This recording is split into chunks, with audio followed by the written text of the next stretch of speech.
Before we begin completing the square, we're going to factor these trinomials. So two numbers that multiply to 4 and add to 4 are 2 and 2. So you would write the factors as x plus 2 times x plus 2. But since you have two of them, just write it as x plus 2 squared. So those are your factors. This one, two numbers that multiply to 100 but add to negative 20 are negative 10 and negative 10. So your factor is x minus 10 squared. Here, two numbers that multiply to 49 but add to negative 14 would be negative 7 and negative 7. So that's x minus 7 squared. That's your factor. For this one, it would be x plus 8 squared because 8 times 8 is 64 and 8 plus 8 is 16. So these are called perfect square trinomials. So whenever we have a perfect square trinomial, we can solve using square roots. So we're going to take the same idea and apply it to this problem. Normally, when you see this type of problem, you're used to subtracting 4 from both sides so that you have x squared plus 14x plus 45 equals 0. And then you would find two numbers that multiply to 45 and add to 14, and that's 9 and 5. So your factors would be x plus 9 and x plus 5. These are your factors. If you wanted the solutions, you would set each of these factors equal to 0 and solve it. So if you set this equal to 0, you would subtract 9, so you get x is equal to negative 9. Here, set it equal to 0, you would subtract 5 and get x equals negative 5. So this is how you are used to solving these quadratics. However, I'm going to show you a different way. What I'm going to show you is called completing the square. So let me show you the completing the square method, and you're going to end up with the same solutions. So if you notice on this side, this is a perfect square trinomial. We can just write this as x plus 7 squared. Now the work for this is I found two numbers that multiply to 49 and add to 14. That's 7 and 7. So I wrote it like this. So that is this side of the equation, and it is equal to 4.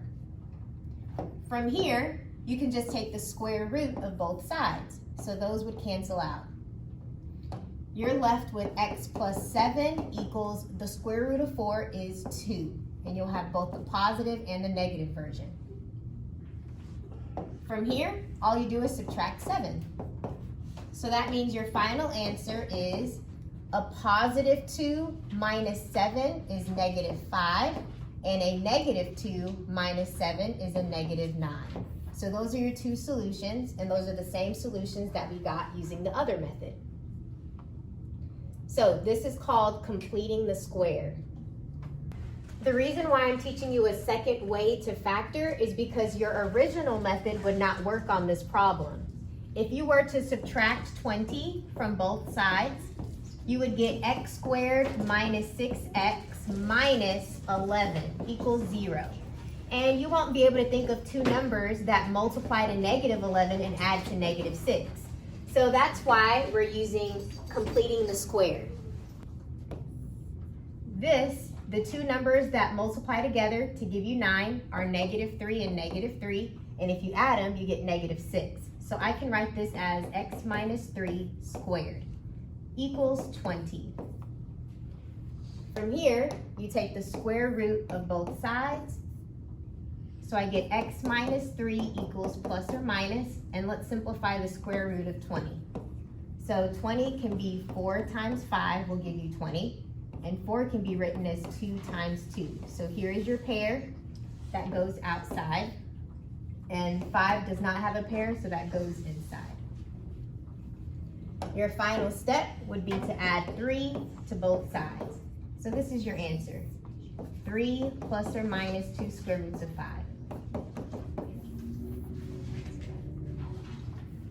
Okay, so what if it is not a perfect square trinomial? So notice on these examples, it was a perfect square. I could write it as this.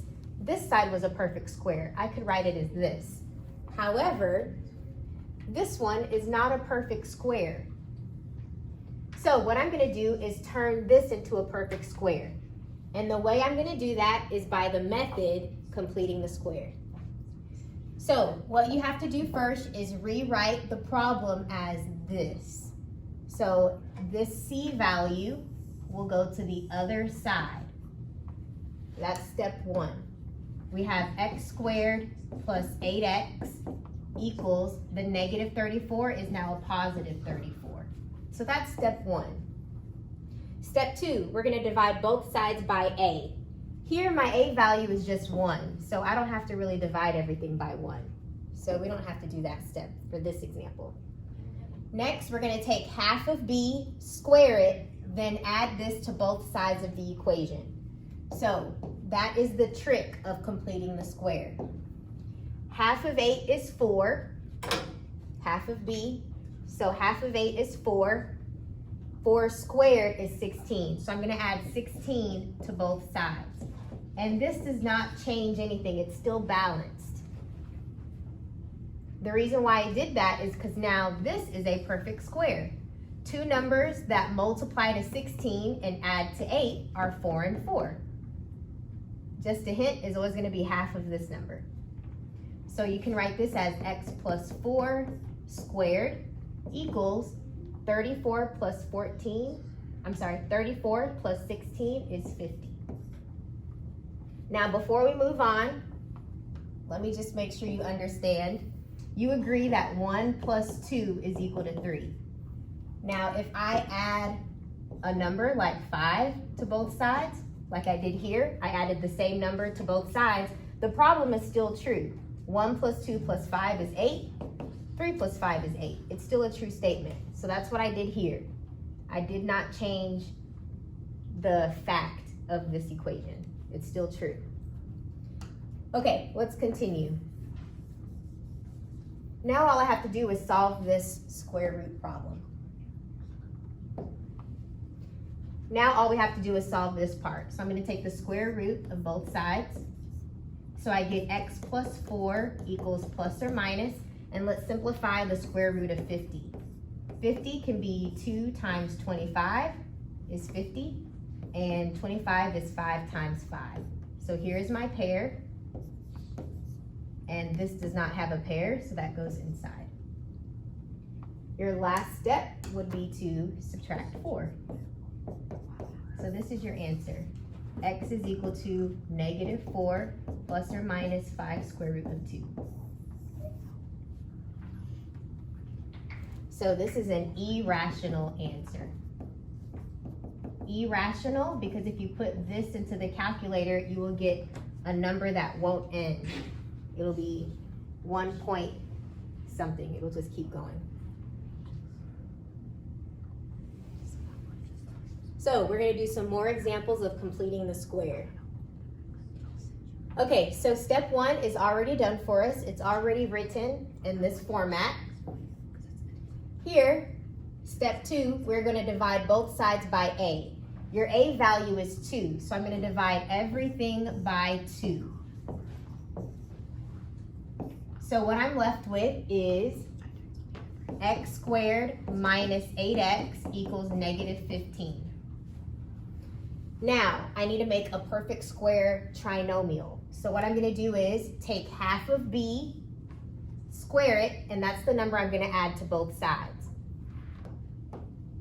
Half of b would be negative 4, and negative 4 squared is a positive 16.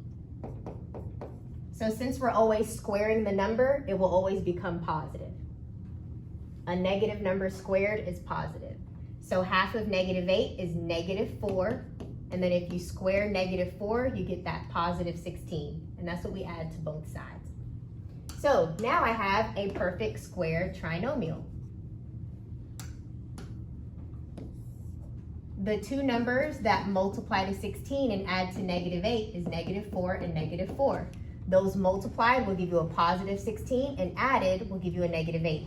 So I'm going to write this as x minus 4 squared equals negative 15 plus 16 is 1. Now all you do is solve it. So take the square root of both sides. So you get x minus 4 equals plus or minus The square root of 1 is just 1. Now all you do is add 4 to both sides.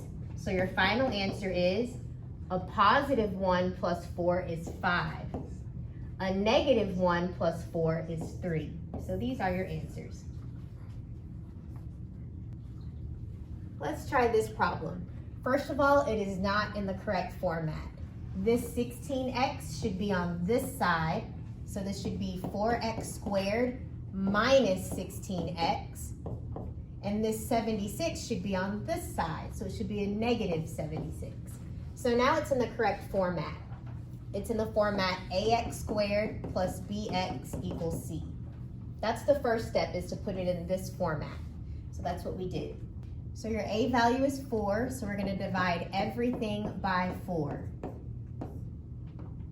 You're left with x squared minus 4x equals negative 19.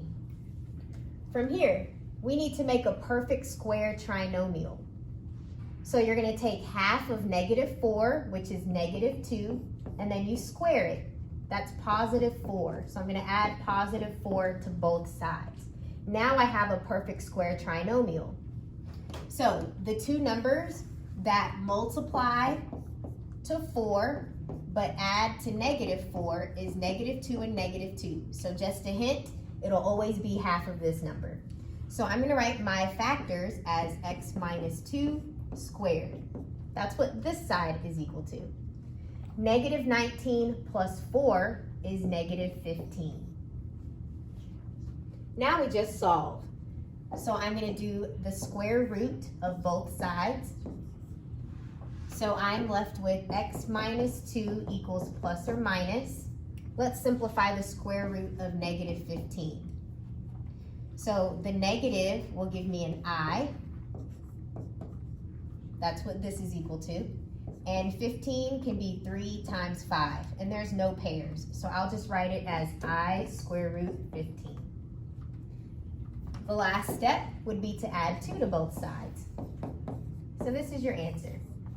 X is equal to 2 plus or minus I square root of 15. Okay, next problem.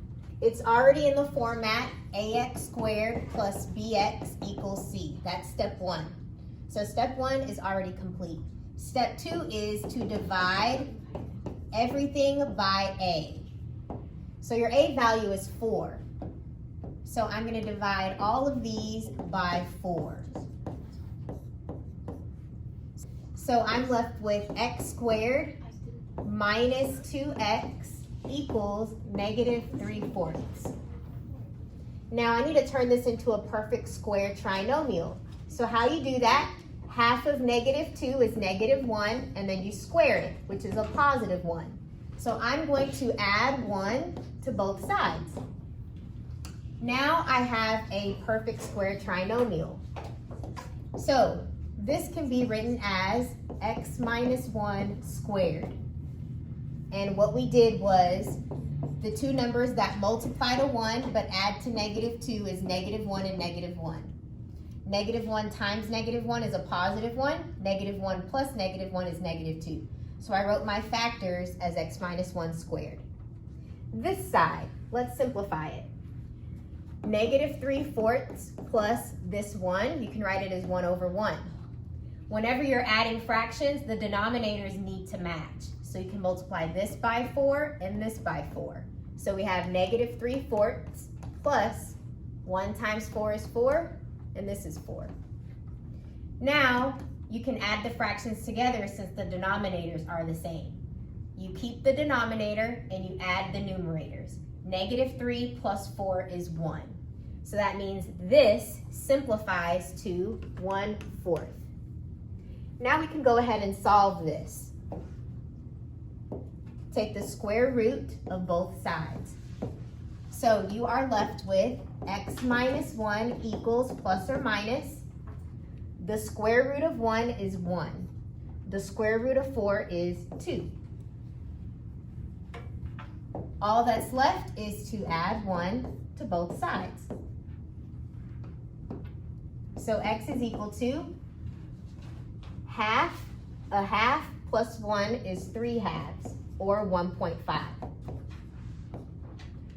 Negative 1/2 plus 1 is 1/2, or 0.5. So those are your solutions, 3/2 and 1/2.